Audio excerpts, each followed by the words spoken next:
Bismillahirrahmanirrahim. Assalamualaikum warahmatullahi wabarakatuh.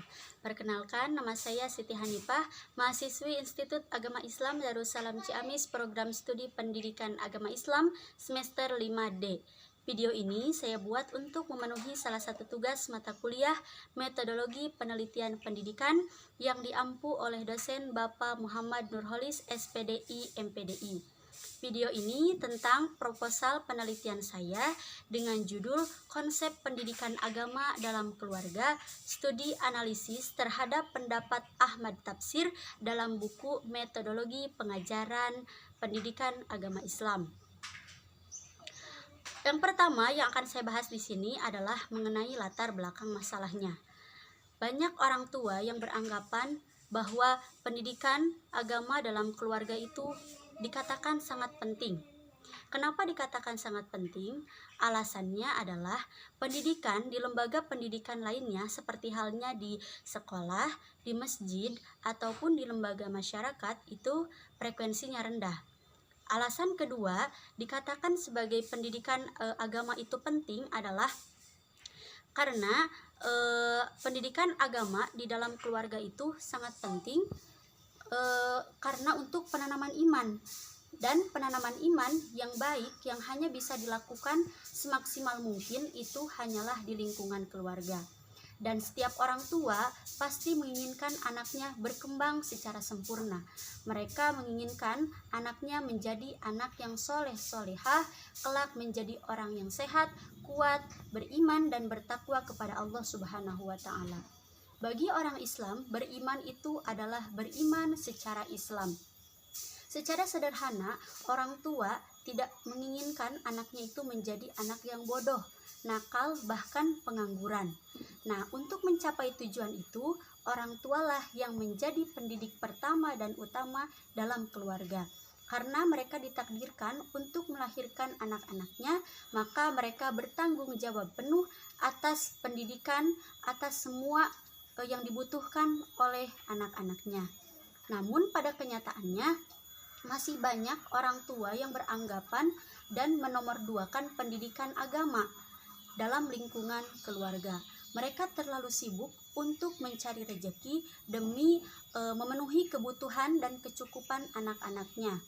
Namun pada saat ini juga banyak orang tua yang mengatakan bahwa pendidikan agama di lingkungan sekolah juga itu sudah cukup dan tidak mendapatkan perhatian yang lebih intens dari orang tuanya. Nah, maka dari itu saya sebagai penulis dari proposal penelitian ini bermaksud untuk menggali lebih dalam mengenai konsep pendidikan agama dalam keluarga.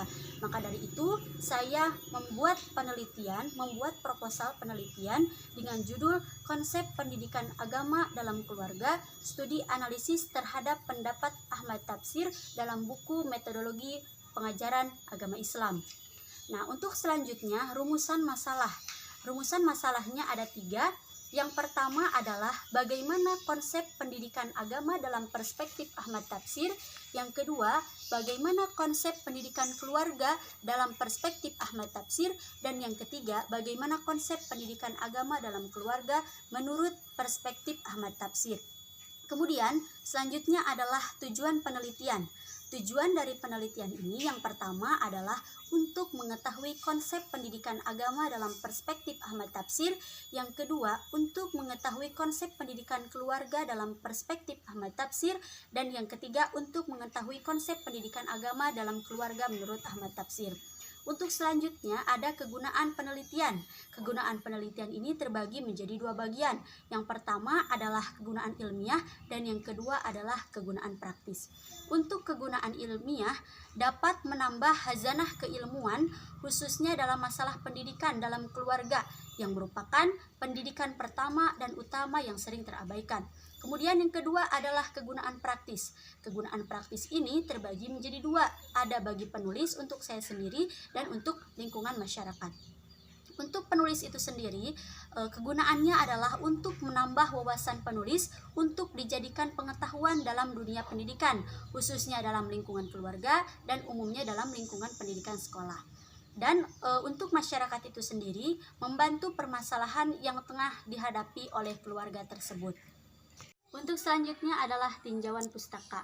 Dalam melaksanakan penelitian kualitatif khususnya perlu adanya data-data yang mendukung dalam penyusunannya. Oleh karena itu, saya akan menjelaskan tinjauan pustaka sesuai dengan judul yang saya buat. Yang pertama adalah pengertian pendidikan Islam. Banyak para tokoh yang berpendapat tentang pengertian dari pendidikan agama Islam. Saya mengambil dari pendapat Abdurrahman Saleh. Beliau mengemukakan bahwa pendidikan Islam adalah usaha sadar untuk mengarahkan pertumbuhan dan perkembangan anak dengan segala potensi yang dianugerahkan Allah kepadanya agar mampu mengemban amanah. Kemudian yang kedua adalah landasan pendidikan Islam. Landasan pendidikan Islam yang pertama adalah Al-Quran. Al-Quran adalah kalam Allah yang diturunkan kepada Nabi Muhammad SAW melalui perantara malaikat Jibril. Dan Al-Quran ini menjadi sumber hukum yang pertama dalam Islam. Kemudian yang kedua ada sunnah. Sunnah ini menjadi sumber hukum yang kedua dalam agama Islam. Untuk selanjutnya adalah ijtihad. Ijtihad itu adalah aktivitas untuk memperoleh pengetahuan hukum syara dari dalil terperinci dalam syariat. Untuk selanjutnya adalah tanggung jawab pendidikan dalam Islam. Yang pertama adalah orang tua. Motivasi pengabdian keluarga dalam mendidik anaknya semata-mata demi cinta kasih yang kodrati, sehingga dalam suasana cinta kasih dan kemesraan inilah proses pendidikan ini berlangsung dengan baik seumur anak dalam tanggungan utama keluarga. Demikian pula Islam memerintahkan agar para orang tua berlaku sebagai kepala dan pemimpin dalam keluarganya serta berkewajiban untuk memelihara keluarganya dari api neraka. Sebagaimana firman Allah dalam Quran surah At-Tahrim ayat 6, Bismillahirrahmanirrahim. Ya ayyuhalladzina amanu qu anfusakum wa ahlikum naro. Yang artinya adalah, hai orang-orang yang beriman, peliharalah dirimu dan keluargamu dari api neraka. Kemudian yang kedua adalah guru. Guru adalah pendidik profesional. Karenanya secara implisit ia telah merelakan dirinya menerima dan memikul sebagian tanggung jawab pendidikan yang terpikul di pundak para orang tua. Dan yang ketiga adalah masyarakat. Besar pengaruhnya dalam memberikan arahan terhadap pendidikan anak, terutama para pemimpin masyarakat atau penguasa yang ada di dalamnya. Untuk selanjutnya yang keempat adalah keluarga sebagai institusi. Keluarga adalah sebagai sebuah institusi yang terbentuk karena ikatan perkawinan. Di dalamnya hidup bersama pasangan suami istri secara sah karena pernikahan. Mereka hidup bersama demi membentuk keluarga yang bahagia dan sejahtera lahir batin. Yang kelima adalah fungsi keluarga. Fungsi keluarga ini yang pertama adalah sebagai sarana edukasi, yang kedua adalah sosialisasi anak, yang ketiga adalah fungsi proteksi, yang keempat adalah fungsi afeksi, yang kelima adalah fungsi religius, yang keenam adalah fungsi ekonomi, yang ketujuh adalah fungsi rekreasi, dan yang kedelapan adalah fungsi biologis. Untuk pembahasan selanjutnya adalah metodologi penelitian. Yang pertama adalah jenis dan metode. Jenis penelitian yang digunakan dalam penelitian ini adalah penelitian kualitatif. Dan metode yang digunakan dalam penelitian ini adalah metode analisis isi atau disebut dengan konten analisis, yang pada awalnya digunakan dalam disiplin ilmu komunikasi, dapat dimanfaatkan untuk penelitian yang bersifat normatif, seperti pendapat seorang atau sekelompok orang tentang hukum suatu perkara. Kemudian yang kedua adalah sumber data. Sumber data ini terbagi menjadi dua bagian. Yang pertama sumber data primer dan yang kedua adalah sumber data sekunder. Sumber data primer adalah sumber data yang berhubungan langsung dengan objek penelitian.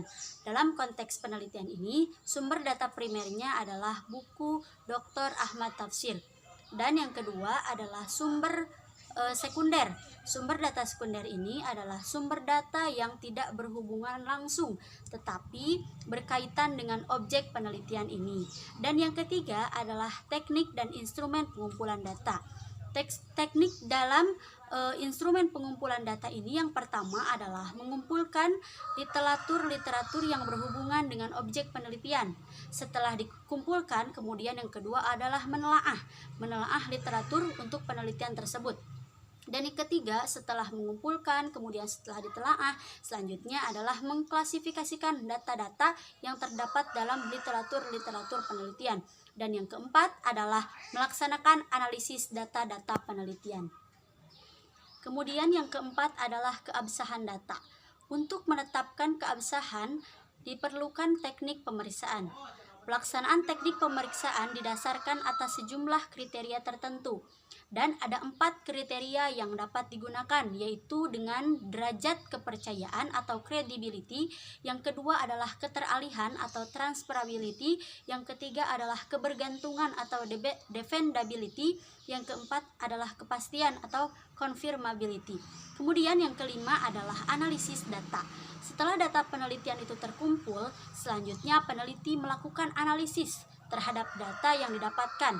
Analisis itu berarti menguraikan atau memisahkan, maka menganalisis data berarti mengurai data, sehingga berdasarkan data itu pada gilirannya dapat ditarik pengertian-pengertian serta kesimpulan-kesimpulan. Nah, untuk menganalisis permasalahan, maka penulis perlu mengemukakan tahapan-tahapannya.